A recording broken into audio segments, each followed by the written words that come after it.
అందుకే దేవుడు అంటున్నాడు, నా దగ్గరికి వచ్చినప్పుడు, నా మందిరానికి వచ్చినప్పుడు నాకు మీలో పాపము కనపడకుండా తొలగించుకోండి, వాటిని విడిచిపెట్టండి, శుద్ధి చేసుకోండి. పాపాన్ని మీరు విడిచిపెట్టాలి. అమ్మా ఏంటంట, ఇస్కరియోతు యోధ అని ఒక ఆయన ఉన్నాడు.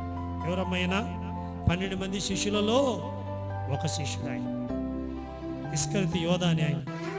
కానీ ఈయన యేసు ప్రభు శిష్యుడిగా ఉన్నాడు, కానీ ఈయన మాత్రం పాపాన్ని విడిచిపెట్టాలి. ఏం చేస్తున్నాడు?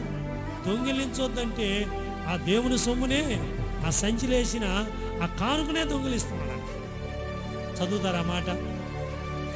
యోహాను సువార్త 12వ అధ్యాయం 4వ వచనం. అరే 12 మంది శిష్యులలో ఒక్కడు ఇస్కరియోతు యోధ అని ఆయన, యేసు ప్రభు శిష్యుడైనా